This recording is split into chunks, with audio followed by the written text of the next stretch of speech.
اللهم صل على محمد اللهم صل على سيدي اللهم صل على محمد। আসসালামু আলাইকুম, আশা করি সবাই ভালো আছেন। খুব ইন্টারেস্টিং একটা কথা বলবো আজকে, সেটা হলো দেখেন, আপনাদেরকে যদি প্রশ্ন করি যে ডায়াবেটিক কিটো অ্যাসিডোসিস এই ক্ষেত্রে পেশেন্টের কোন কোন ইলেকট্রোলাইট ইমব্যালেন্স হয়, অ্যান্সার হলো অ্যাকর্ডিং টু ডেভিডসন এখানে তিনটা ইলেকট্রোলাইটের ইমব্যালেন্স হয়। Number 1 sodium, number 2 potassium, number 3 chloride. কেমন? সো এই তিনটা ইলেকট্রোলাইটসের এখানে কি হয়, ডেফিসিয়েন্সি দেখা দেয়। কেমন? হাইপোনাট্রিমিয়া, হাইপোক্যালিমিয়া, হাইপোক্লোরিমিয়া, এই তিনটে জিনিস দেখা দেয়। এর মধ্যে এই যে হাইপোক্যালিমিয়া, এটা নিয়ে খুবই ইন্টারেস্টিং কিছু ব্যাপার ঘটে এই যে ডায়াবেটিক কিটো অ্যাসিডোসিসে। সেটা কি দেখেন, দেখা যাচ্ছে যে ডায়াবেটিক কিটো অ্যাসিডোসিসের ক্ষেত্রে প্রতি কেজিতে 3 to 5 মিলিমোল পটাশিয়াম ডেফিসিয়েন্সি হয় প্রতি কেজিতে। ঠিক আছে? অর্থাৎ কারো যদি বডি ওয়েট 60 কেজি হয়, আমি যদি 3 করে ধরি প্রতি কেজিতে, তাহলে 3 6 18, অর্থাৎ 180 মিলিমোল পটাশিয়াম টোটাল লস হবে এই পেশেন্টের। এখন একজন ডিকে পেশেন্ট আপনার কাছে যখন হসপিটালাইজড হলো, আপনি পেশেন্টকে ইমিডিয়েটলি কী করতে দিলেন? সিরাম ইলেকট্রোলাইট করতে দিলেন। সিরাম ইলেকট্রোলাইটসে পটাশিয়ামের ভ্যালু আসলো 3.5 মিলিমোল পার লিটার।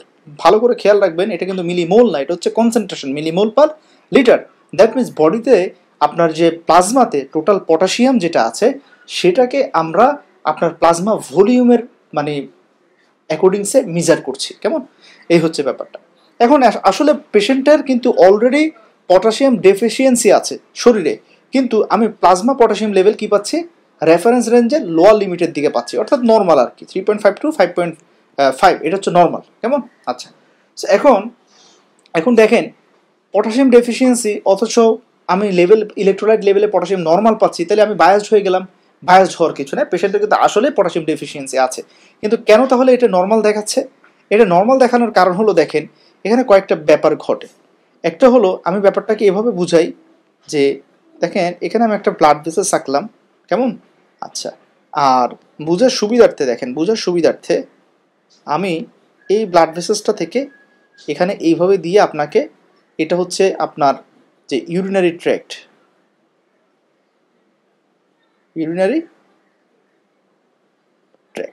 বোঝানোর সুবিধার্থে। এখন দেখেন, অর্থাৎ ব্লাড থেকে ফিল্ট্রেশন হয়ে হয়ে কি হচ্ছে? ইউরিন আউটপুট তৈরি হচ্ছে।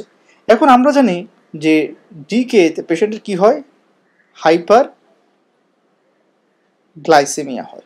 হাইপার গ্লাইসেমিয়ার কারণে পেশেন্টের কি হয়?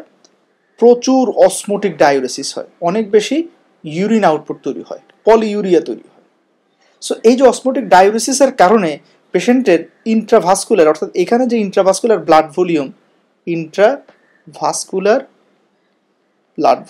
এটা কি হবে? কমে যাবে। সো ইন্ট্রাভাস্কুলার ব্লাড ভলিউম কমে গেলে ব্যাপারটা কি হয় দেখেন, যে এখানে পটাশিয়াম লেভেল কম, ফলে হাইপোক্যালেমিয়া আসার কথা ছিল, অর্থাৎ পটাশিয়াম ভ্যালু আসার কথা ছিল 2.5 মিলিমোল পার লিটার, কিন্তু সিমুলটেনিয়াসলি পেশেন্টের ব্লাড ভলিউমও লস হয়ে যাচ্ছে ওই যে ইউরিন পলিইউরিয়ার কারণে।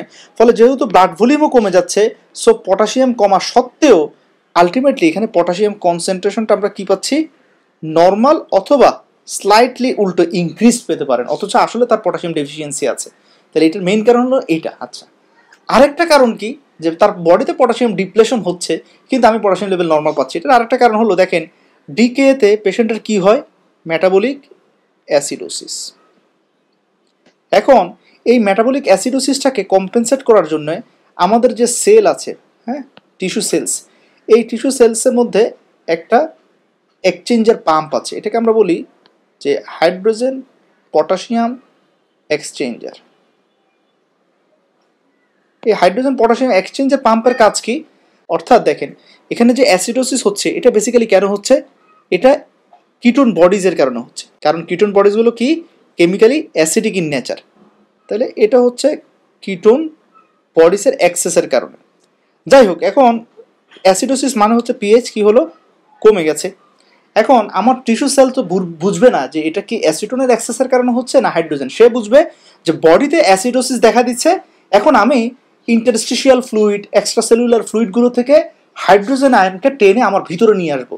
তাহলে এখানে যা যা হাইড্রোজেন আছে এগুলো যদি সেলের মধ্যে ঢুকে যায় তাহলে আলটিমেটলি কি হবে, এখানের মধ্যে পিএইচটা আবার বাড়তে শুরু করবে। অর্থাৎ এই যে কিটোন বডি ইন্ডিউসড অ্যাসিডোসিসকে কম্পেনসেট করার জন্যে এখন কি হবে, ইন্টারস্টিশিয়াল ফ্লুইড থেকে, হ্যাঁ, এবং আলটিমেটলি সেকেন্ডারিলি ইন্ট্রাভাস্কুলার ফ্লুইড থেকে, ব্লাড ভেসেলস থেকে এই H+গুলো ওরা কি করবে, সেলের মধ্যে ঢুকতে শুরু করবে, সেলের মধ্যে ঢুকতে শুরু করবে। ফলে এখানে এখন পিএইচটা আস্তে আস্তে একটু বাড়ার চেষ্টা করবে। এটা বডির আপনার একটা কম্পেনসেটরি মেকানিজম। কিন্তু এই এক্সচেঞ্জার পাম্প স্বার্থ ছাড়া কাজ করে না।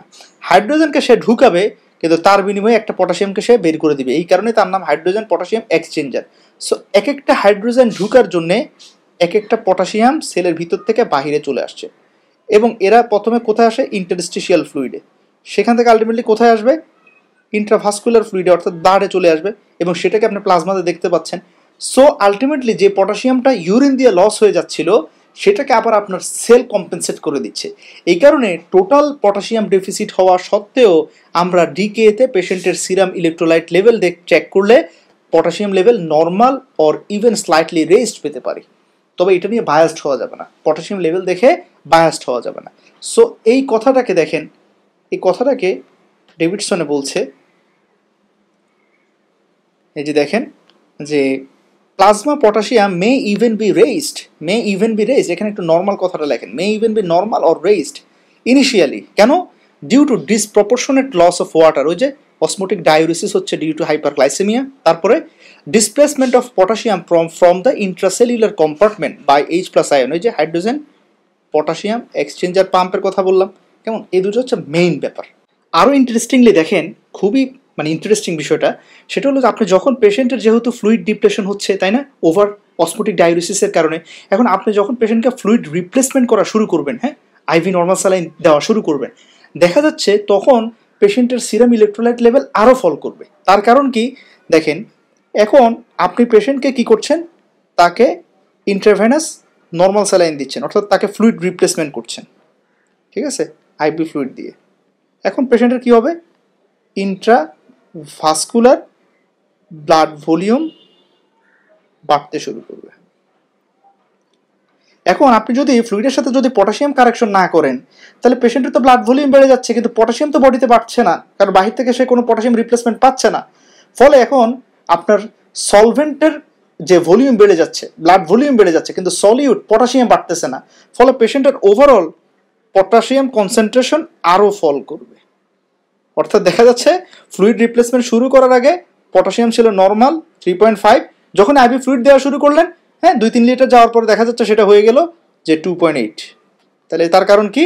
কারণ বলছে পেশেন্টের ইন্টারভাস্কুলার ব্লাড ভলিউম বেড়ে যাচ্ছে। এই কারণে আমরা ডিকেতে ফ্লুইড রিপ্লেসমেন্টের পাশাপাশি আমরা কি করি, পেশেন্টকে পটাশিয়াম রিপ্লেসমেন্টও দেই, যদিও পেশেন্টের ইনিশিয়াল পটাশিয়াম লেভেল নর্মাল থাকে। কারণ এখানে initial potassium concentration level normal হোক, রেজড হোক, বেসিক্যালি পেশেন্টের এখানে আসলে টোটাল পটাশিয়াম ডিপ্লেশন আছে।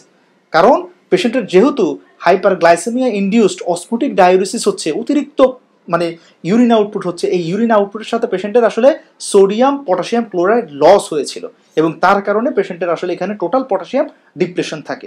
এই হচ্ছে ইন্টারেস্টিং ব্যাপারটা। সেকেন্ড কারণ কি?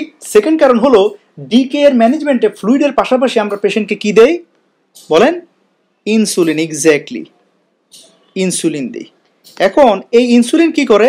এই ইনসুলিন আমাদের সেলের মধ্যে পটাশিয়ামকে পুশ ব্যাক করে, অর্থাৎ ইন্টারস্টিশিয়াল ফ্লুইড এখান থেকে পটাশিয়ামগুলোকে ইনসুলিন কি করে, সেলের মধ্যে ঢুকিয়ে ফেলে।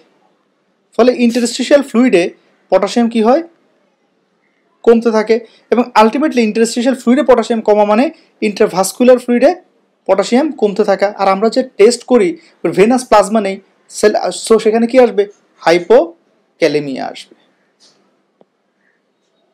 হাইপোক্যালেমিয়া আসবে। হ্যাঁ, আচ্ছা।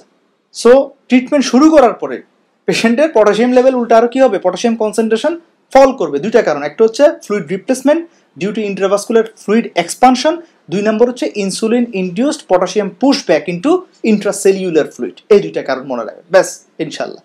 এখন দেখেন, এই কারণেই পেশেন্ট যখন আমাদের কাছে ডিকে সাসপেকশন নিয়ে ভর্তি হয়, আমরা পেশেন্টের পটাশিয়াম লেভেল নর্মাল অথবা কম যদি থাকে, আমরা কি করি, পেশেন্টকে পটাশিয়াম রিপ্লেসমেন্ট দিই। দেখেন, এই যে পেশেন্টের পটাশিয়াম যখন আমরা অ্যাসেস করব, আসার সাথে সাথে যদি সেটা নর্মাল ভ্যালুতে, দেখেন 3.5 থেকে 5.5, এটা নর্মাল রেঞ্জ, নর্মাল আছে, তারপর আমরা তাকে কি দিচ্ছি, 40 মিলিমোল পার লিটার করে তাকে পটাশিয়াম ক্লোরাইড আমরা কি দিচ্ছি, রিপ্লেসমেন্ট করছি। আর কম থাকলে তো দিবই, কেমন, আচ্ছা। এবং এটা 2 লিটার অফ ফ্লুইড থেকে আমরা অ্যাড করা শুরু করবো, এটা ঠিক আছে, ওকে। কিন্তু যদি 5.5 উপরে থাকে, অর্থাৎ ওই যে বলেছি পটাশিয়াম লেভেল নর্মাল আর রেজড, তো রেজটা যদি আপনার রেফারেন্স রেঞ্জের হায়ার লেভেল থেকে বেশি হয়, তখন আমরা এক্সট্রা পটাশিয়াম অ্যাড করি না। কেন? কারণ আমি জানি যে আমি যখন তাকে ফ্লুইড রিপ্লেসমেন্ট শুরু করবো, ইনসুলিন দেওয়া শুরু করব, তখন এমনিতে এটা 5.5 থেকে কমে রেফারেন্স রেঞ্জে চলে আসবে। সো আমার পেশেন্টের বডিতে টোটাল পটাশিয়াম বাড়ুক কমুক, পেশেন্টের সিমটম আসবে কি আসবে না, সেটা পেশেন্টের পটাশিয়াম কনসেন্ট্রেশনের উপরে ডিপেন্ড করে, নট টোটাল পটাশিয়াম লেভেল। কথা বুঝিয়েন।